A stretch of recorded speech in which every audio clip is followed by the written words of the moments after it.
According to the powers that be, the ones that put out all the statistics and everything for us to look at all the time, well, such things as anxiety levels, depression, nervous tension, alcohol use, depression, even suicide.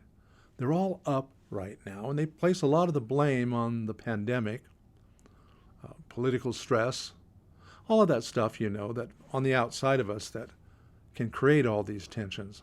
But in reality, we have more control over that in our own minds than we might realize. Let's talk about mindfulness today.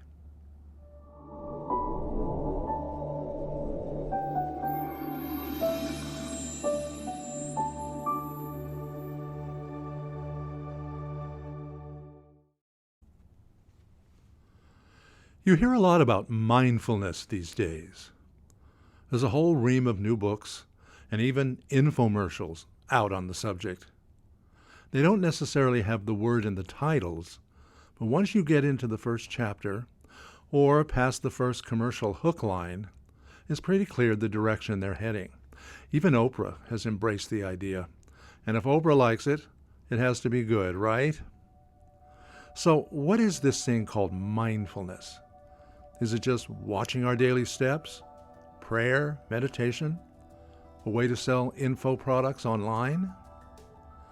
Actually, mindfulness is more than just being aware of what we're doing. It's also an awareness of what we're thinking and feeling.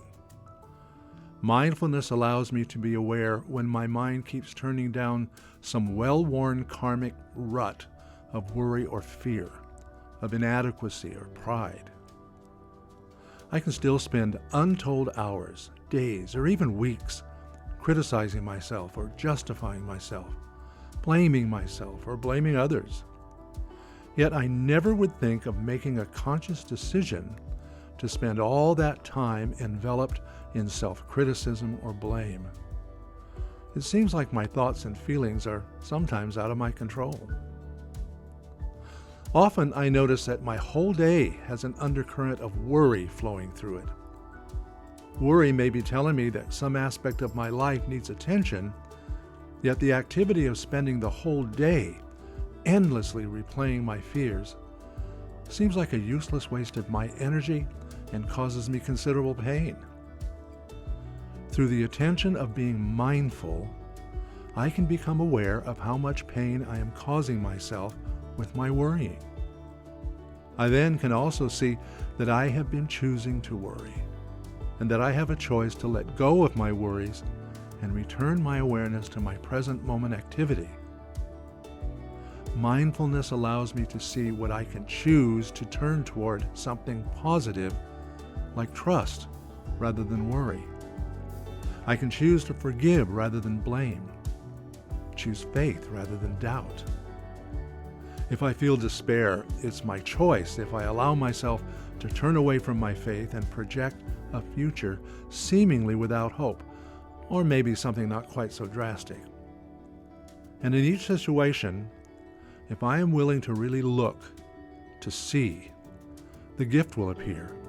It has to. Nothing exists in a vacuum. Where do your thoughts take you? More than likely, they're a bit scattered. First, one direction, then the other. A good thought, a not so good thought. Some envy, some guilt, some joy, some sadness, some happiness now and then.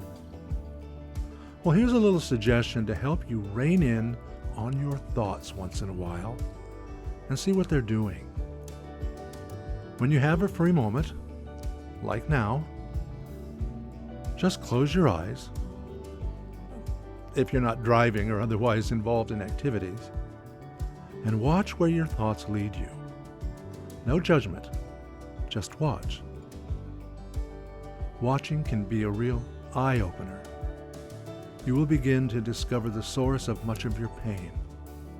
And in that discovery, you can begin to trek out of that pain.